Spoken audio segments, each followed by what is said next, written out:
안녕하세요.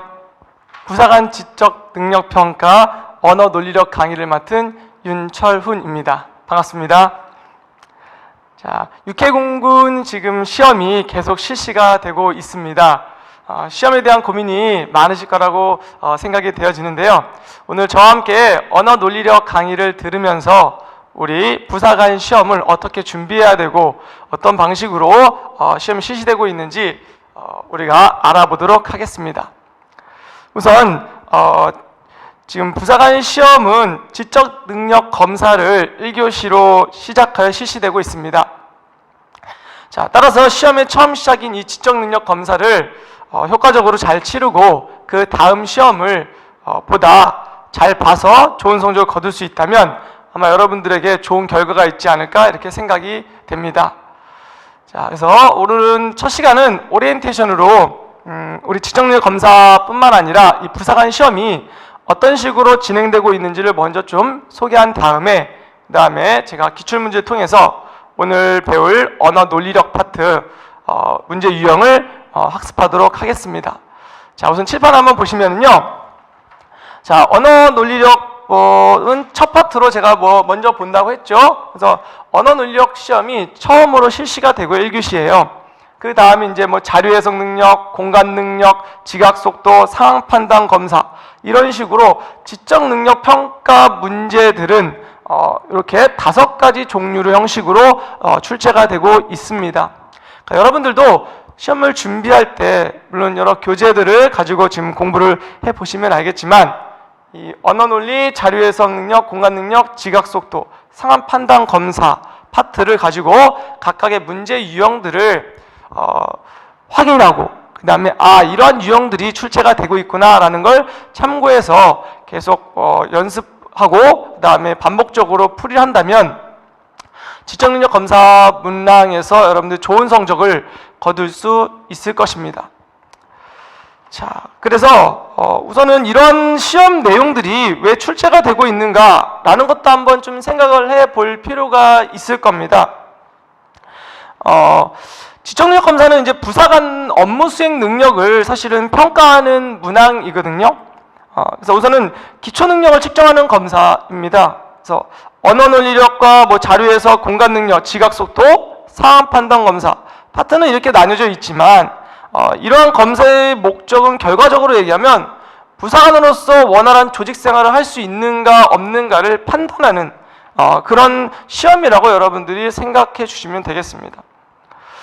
그래서 우선은 실제 조직 내에서 여러분들이 이제 부사관으로 임관했을 때 실제 조직 내에서 빈번히 발생할 수 있는 여러 문제 사항들이 있지 않겠습니까? 그 사항들을 어떻게 하면 잘 대처할 수 있는가, 대처할 수 있는 능력을 가지고 있는가 이런 것들을 이 시험을 통해서 평가하고 확인하는 단계다라고 생각해 주시면 되겠습니다.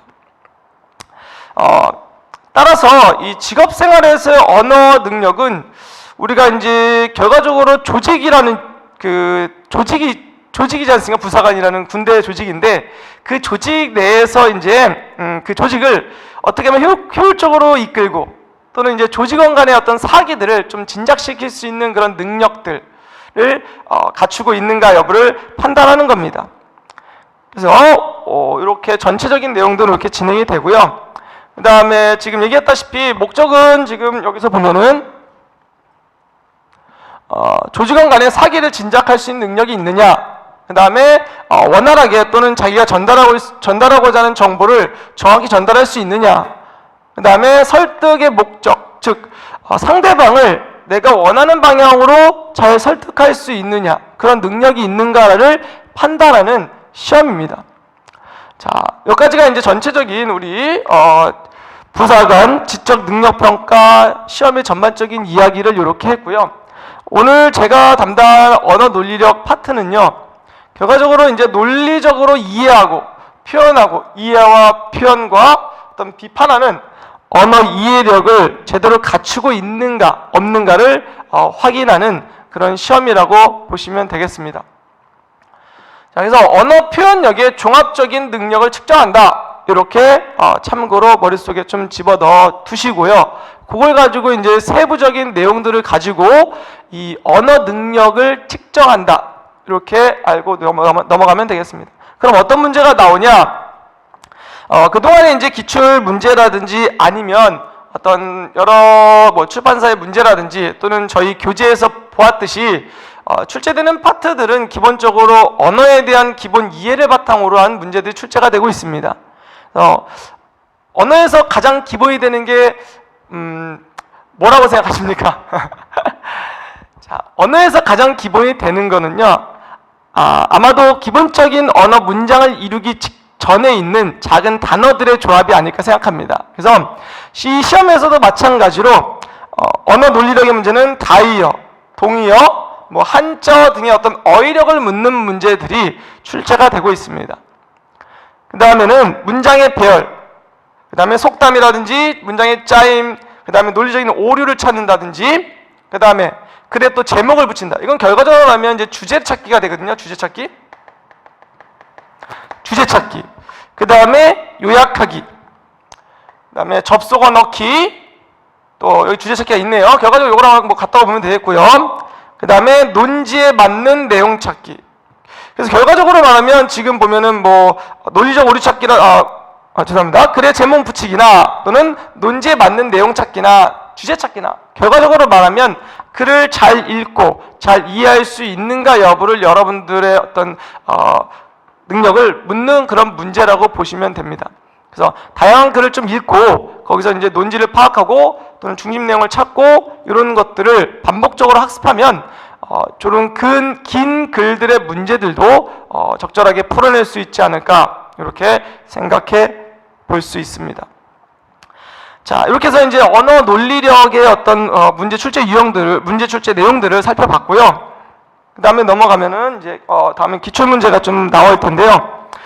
우선 간단하게 여기서 칠판을 보시지 말고 얘기 들으면 부사관의 지적 능력 평가 언어 논리력 이제 문항수는요, 기본적으로 지금 육군, 해군, 공군, 그 다음에 특전사 이런 파트들이 있는데 비교를 제가 해보니까 문제 문항 수는 보통 25문항 정도가 되고요. 30에 35점 내외의 배점으로 정해져 있습니다.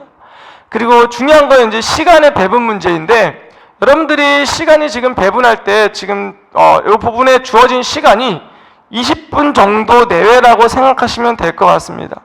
그래서 20분 내에 25문항 정도를 풀어내야 되는 부분이기 때문에 1분에 한 문제 정도에서 두 문제 정도 사이를 좀 풀어낼 수 있으면 충분히 시간 배분도 잘 하시면서 풀 수 있지 않을까, 이렇게 생각해 볼 수 있는 거죠.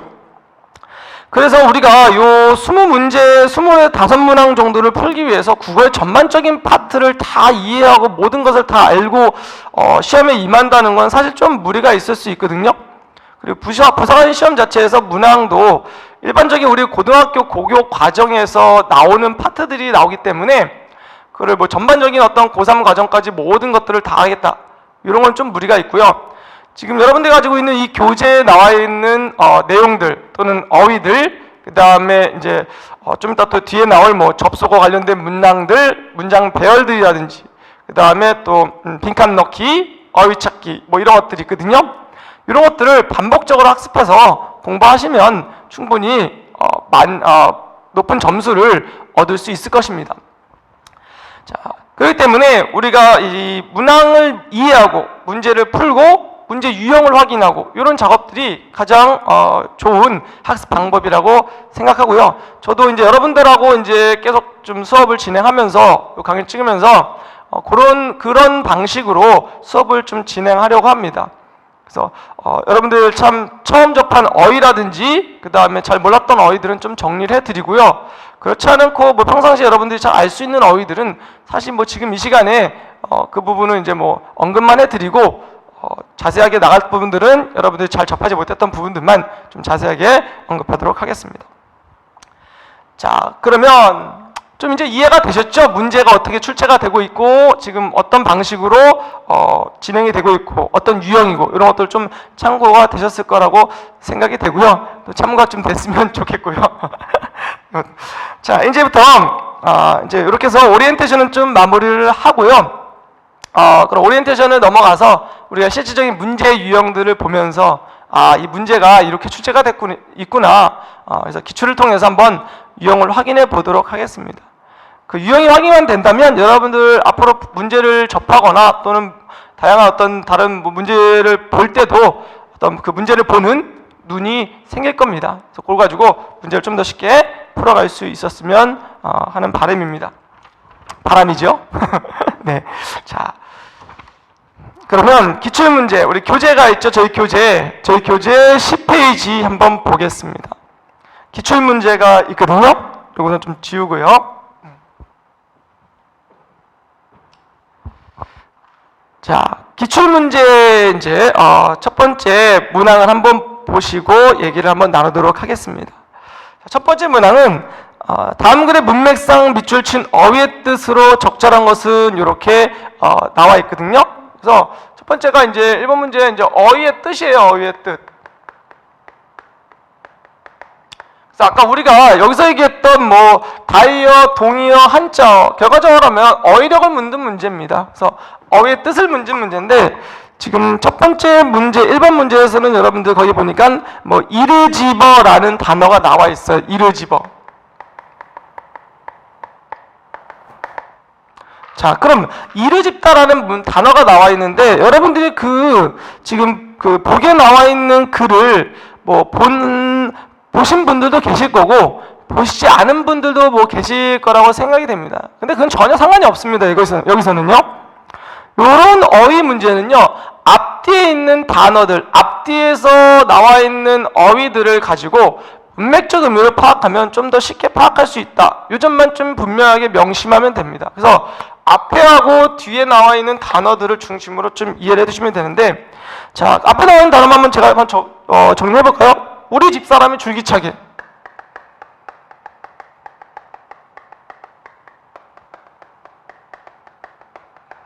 뭐였냐면요, 뒤에 보면은요, 이를 집어주지 않았으면 아마 이름도 잊어버렸을 것이다. 이름도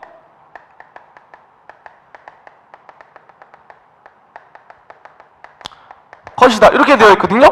그러면 여기서 여러분들 생각해 보면 됩니다. 자, 줄기차게 이를 집어서 이름도 잊어버렸을 것이다. 이를 집어주지 않았다면이죠. 않았다면 그러면 이를 집었기 때문에 이름을 잊어버리지 않았다 이거죠. 그러니까 결과적으로 얘기하면 이름을 잊어버리지 않도록 계속 얘기해주고 또 얘기해주고 또 얘기해주고 이런 의미거든요. 그러면 여러분들 여기서 1, 2, 3, 4, 5번 중에서 충분히 답을 찾으실 수 있을 겁니다. 당연히 답은 여러분들의 지금 생각한 것처럼 답은 2번이 되겠죠. 오래전의 일을 들춰낸다. 이렇게 해서 앞뒤 문장을 통해서 단어의 의미를, 즉 문맥적 의미죠. 문맥적 의미를 찾아낼 수 있으면 되겠습니다. 여러분들 조심해야 될 건 뭐냐면요. 지금 저희 문항에 나와 있는 1번, 4번 같은 경우도 결과적으로 이를 집다라는 기본형의 뜻은 맞습니다. 그런데 우리가 이제 뭐 모든 단어가 하나의 뜻만 있는 것은 아니기 때문에 하나의 단어가 가지고 있는 여러 뜻들을 가지고 있습니다. 그래서 여러분들이 또 이 교재를 가지고 공부할 때 좋은 점은 한 번쯤은 찾아보시면서 이를 집다의 뜻이 이것 말고도 요 1번, 4번도 가능하구나 라는 겁니다. 그럼 충분히 언제든지 또는 얼마든지 변형돼서 출제가 될 수 있을 가능성이 있다. 이렇게 참고해 주시면 되겠습니다. 2번 문제는 뭐 따로 하지 않겠습니다. 여러분들 뭐 창과 방패 많이 들어보셨을 겁니다. 뭐 창으로 이 창은 뭐 어떤 방패 뚫을 수 없는 방패가 없다. 이 방패는 어떤 창도 다 막을 수 있다. 모순이죠, 모순. 말이 안 되는 겁니다. 그래서 2번은 우선 좀 넘어가겠습니다. 2번이 답입니다. 뭐 아실 것 같고요. 그 다음에, 그 다음에, 3번 문제. 자, 여러분들 맞춤법 문제죠, 맞춤법. 자, 맞춤법도 여러분들이 평상시에 맞춤법을 옳게 사용해 오셨다면 어려운 파트는 아닌데, 한 번만 보겠습니다. 자, 부시다라고 했는데 여기서 부시다라는 것은 사실 부시다는 것은 그릇이나 이런 것을 씻는다 이런 의미죠. 거기 저쪽에 설명되어 있으니까. 그 다음에 육개장. 여러분들 2번이 많이 헷갈리십니다. 육개장. 자, 육개장인데 이게 이제 요즘에는 농담식으로 얘기하면은요. 요즘에는 닭을 써서 이제 육개장을 만드는 부분들이 있거든요. 그러나 원래 이 게장국에서 나온 단어입니다. 그래서 게장국에 이제 고기를 넣었다 이런 뜻으로서 육개장이기 때문에 아이로 써주는 게 맞고요. 그 다음에 마음을 졸이다 했는데, 자, 마음을 졸이다. 요거는 맞는 단어겠죠. 그 다음에 졸이다 이런 게 있거든요. 졸이다 이런 것들 음식을 만들 때 여러분들 간장을 자갈자갈 해서 이렇게 졸이다 이럴 때 쓰는 게 이제 리을 받침이 없는 졸이다 이런 단어가 있다는 거 참고로 좀 알아두시면 되겠습니다. 썩히다 이거는 평상시에 많이 쓰는 말이니까요. 아시겠죠? 썩히다입니다. 가리키신다 이거는 손가락으로 이렇게 지적하고 하는 것을 가리키다라고 하는 거고, 이건 가르치다가 되겠죠. 어떤 학습을 가르치다 이런 내용 넘어가겠습니다. 자, 여기까지는 이제 어휘 문제로서 좀 짧고 이런 간단한 지문들이고요. 이런 간단한 문항들은 여러분들이 조금 빨리 푸는 것도 시간을 절약하는 하나의 방법이다라고 생각하시면 되겠습니다. 자, 다음은 기출문제에서 우리가 봐야 될 순서별 문제하고 그 다음에 내용일치 문제 이런 문제들입니다. 이건 제가 한번 자료를 띄어서 같이 한번 보도록 하겠습니다. 자, 이것도 올바른 순서를 배열해라 라는 거거든요. 올바른 순서를 배열해라. 그러면 여기에 순서가 있다 이런 뜻입니다. 근데 여러분들 제가 먼저 좀 알려드릴게요. 쉽게 풀 수 있는 방법이 있거든요. 우선은 선택지를 먼저 보시면은요, 처음에 나와 있는 게 디귿과 리을이거든요. 디귿, 리을, 디귿이에요. 그러면 먼저 첫 번째 나올 만한 건 얘 아니면 얘 둘 중에 하나다 이렇게 좀 이해해 두시면 돼요. 얘 아니면 얘다 이런 뜻이거든요. 그러면 우리가 한번 보겠습니다. 그럼 어떤 게 먼저 나와야 되는지 한번 보면은, 자, 디귿이 먼저 나와야 되냐, 리을이 먼저 나와야 되냐라는 건데, 자, 보세요. 한 연구에 따르면 했죠? 그 다음에 연구지는 이렇게 되어 있어요. 그럼 볼게요. 한 연구에 따르면 라면, 햄버거, 피자, 탄산음료 등 인스턴트 음식의 섭취량에서 일반 청소년과 비행청소년의 상당한 차이가 있는 것으로 드러났다 그랬잖아요. 자, 그 다음에 연구지는 했어요. 한 연구에 따르면 연구지는 이런 식으로 이어져서 비행청소년이 2배가량 더 많이 섭취하고 있는 인스턴트 음식에 첨가된 각종 인공물질 때문에 주의력이 흩어진다라고 했죠. 그러니까 지금 이 내용에 대한 보충 설명을 여기서 해주고 있다. 이렇게 좀 이해를 해주시면 돼요. 그래서 리을 다음에 디귿이 들어가야 되는구나. 이렇게 이해를 해주시면 돼요. 그럼 답을 우리가 제외를 시켜보면 얘 제외되고요. 얘 제외되고요. 얘는 당연히 제외가 된다. 이렇게 이해하시면 돼요. 그럼 다음 거 볼까요? 한번요? 기억니은 어떻게 되냐? 그러면 하지만 어떤 사람들은 비행청소년 보통 아이들에 비해 집에 잘 있지 않고 밖으로 돌아다니면서 인스턴트 음식을 더 많이 먹는 경향이 있다고 주장했다. 이 연구 결과는 결과적으로 얘는 결과죠. 결과. 그래서 결론이다. 이렇게 좀 이해를 해두시면 돼요. 인스턴트 음식을 많이 섭취해 탈선하는 것이라고 보다는 비행청소년이 된 것이 먼저이고 그 뒤에 인스턴트 음식을 많이 먹게 된 것으로 해석할 수 있을 것이다 라는 겁니다. 자, 문제 유형 제가 좀 자세하게 설명했는데요. 우리가 순서로 해야 될 것은 지금 보니까 리을, 디귿, 기억, 니은입니다. 주의할 거 요겁니다, 여러분들. 자, 앞부분에 있는 것들, 단어들, 연구 결과, 하지만 이런 것도 있거든요. 접속어라고 얘기하고요. 또는 지시어라고 얘기하고 또는 대용편이라고 얘기하는 부분이 있거든요. 대용편은 앞에 나온 말을 다른 말로 바꿔주는 겁니다. 근데 연구 결과 따르면 했으니까 연구지는 이렇게 됐고, 그래서 하지만 이 내용과는 좀 다르게 어떤 사람들은 그렇게 주장하지 않았다라는 거고, 그래서 결과는 이렇다. 이렇게 여러분들 찾아서 답을 찾을 수 있으면 충분히 쉽게 문제를 풀이할 수 있을 것입니다. 자, 그렇게 보시고요. 여기서 우리 여러분들이 좀 정리를 좀 할 게 있거든요. 이제 접속 표현인데, 접속 표현은 간단하게 좀 정리를 해주면요. 간단하게 이제 처음에 여러분들이 많이 알고 있을 겁니다. 역접이라는 거. 역접은 앞의 내용과 뒤의 내용이 반대되는 거죠. 그러나, 하지만 이런 것들은 앞의 내용과 뒤의 내용이 반대되는 내용입니다. 그런 것들을 또 연결관계를 찾아서 확인할 수 있고요. 두 번째는 이제 전환되는 부분이 있어요. 전환은 그런데 앞내용과 뒷내용이 대등한 상태에서 바뀌는 거죠. 그러니까 쉽게 얘기하면 대등한 상태 바뀐다 이렇게 얘기해주면 돼요. 그 다음에 세 번째는 병렬이거든요. 뭐 이거 순접이다 이렇게 설명을 하기도 하는데 그리고 이런 것들 가장 많이 쓰는 거죠. 앞내용하고 뒷내용하고 대등하게 쭉 이어져서 연결되는 부분인 거예요. 뭐 또한 그 다음에 네 번째가 인과죠. 인과. 원인과 결과가 있습니다. 뭐가 있냐? 그러므로 뭐 이런 것들 그 다음에 따라서 그 다음에 다섯 번째로 마지막입니다. 자, 보충 상술. 뭐 예컨대 이런 것들이 이제 보충 상술이죠. 또는 뭐 바꿔 말하면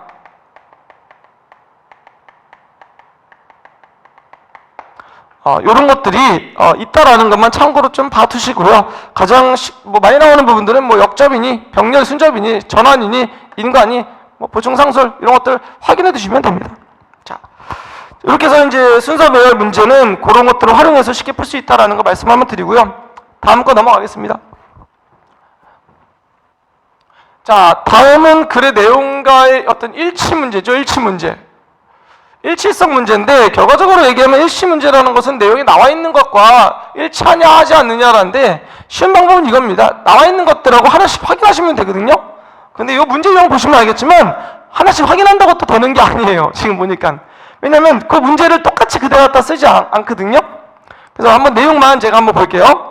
우리는 선인들이 남긴 훌륭한 문화유산이나 정신자산을 언어, 특히 문자 언어를 통해 얻는다. 자, 우리가 글에서는 항상 핵심은 어디냐면 맨 처음과 맨 마지막에 있거든요. 그래서 뭐 그걸 두가일식이다, 미가일식이다. 뭐 예전에 한번 뭐 중고등학교 시절에 한 번쯤은 들어본 적이 있을 것 같은데 여기서 이제 그걸 가지고 좀 이야기를 해보자 이런 겁니다. 그래서 선인들이 남긴 훌륭한 문화유산을 우리는 뭘로? 언어를 가지고 얻는다. 언어를 가지고 얻었다 이거죠. 계속. 자, 언어가 시대를 넘어 문명을 전수하는 역할을 하는 것이다. 언어를 통해 전해진 선인들의 훌륭한 문화유산이나 정신자산은 당대의 문화나 정신을 살찌우는 밑거름이 된다. 뭐 같은 말이잖아요. 결과적으로 이 맨 위에 있는 문장의 내용이죠. 만약 언어가 없다면 선인들과 대화하는 일은 불가능할 것이다. 자, 그렇게 되면 어떻게 되면 언어가 없다면 선인과 대화하는 일은 불가능하게 된다면 이거겠죠. 이거. 인류 사회는 앞선 시대에 단절된다. 더 이상 발전을 기대할 수 없게 된다. 인류가 지금 같은 고도의 문명사에 이룩할 수 있었던 것도 언어를 통해 선인들과 끊임없이 대하며 그들에게서 지혜롭고 그들의 훌륭한 정신을 이어받았기 때문이다. 그럼 여러분들 중요하게 봐야 될 건 뭐냐면 여기서는 문명사회가 발전했다. 이게 중요한 게 아니거든요. 여기서는 선인들과 대화를 통해서 지혜를 얻어왔다. 이게 중요한 거예요. 왜냐하면 맨 위에서 나와 있잖아요. 문화유산을 이어받았다는 겁니다. 언어를 통해서. 그래서 이렇게 되는 거예요. 정리하면 선인, 문화유산, 언어, 이어받음 뭐 이렇게 정리를 할 수 있는 거죠. 그래서 핵심 단어들을 가지고 좀 이어서 하면은 좀 더 명확하게 풀 수 있거든요. 그럼 언어는 인간에게 유일한 의사소통 도구이다. 이런 내용은 뭐 나와 있는 부분이 없었죠? 빼시고요. 과거의 문화유산은 남김없이 계승되었다. 이것도 없었습니다. 남김없이 이런 것들. 그 다음에 유일한, 다시 한번 좀 더 설명하겠지만요. 문자는 음성언어보다 음성언어에 대한 설명은 아예 있지도 않았습니다. 문명의 발달은 언어의 진화와 더불어 이루어져 있다. 오, 약간 비슷한 것 같은데 문제는 뭐냐면요. 언어의 진화에 대한 설명도 없었어요. 그래서 여러분 답안지 거기 나와 있듯이 답은 5번. 언어는 시간에 구애받지 않고 즉 선인들과 계속 대화를 했다 이거잖아요. 대화. 그래서 정보는 뭐야? 이어받았다 이런 뜻이죠. 그래서 이런 식으로 되는 겁니다. 자, 그래서 여러분들 더 주의 있게 제가 팁을 하나 알려드리면은요, 기본적으로 뭐 유일한, 남김없이, 이제 뭐 극단적인 단어, 이렇게. 이런 단어들이 나오면, 아, 이건 좀 문제가 있구나. 문제가 있다. 이렇게 좀 생각하시면, 문제 푸는데 좀 더, 쉽게 풀어나갈 수 있을 것입니다. 자, 이렇게 해서 제가 오리엔테이션 포함해서 최신 기출문제 유형을 좀 풀이를 한번 해봤습니다. 그래서 여러분들도 지금 나와 있는 이 유형들을 눈을 좀 잘 익혀두시고요. 뒤에 나와 있는 저희 교재에 있는 문제들도 열심히 좀 풀어보시면 앞으로도 좀 이게 지적능력평가의 언어 논리력 파트는 쉽게 가볍게 좀 문제를 풀 수 있을 거라고 생각합니다. 네, 오늘 오리엔테이션하고 기출문제 강의는 이것을 마치겠습니다. 네, 감사합니다.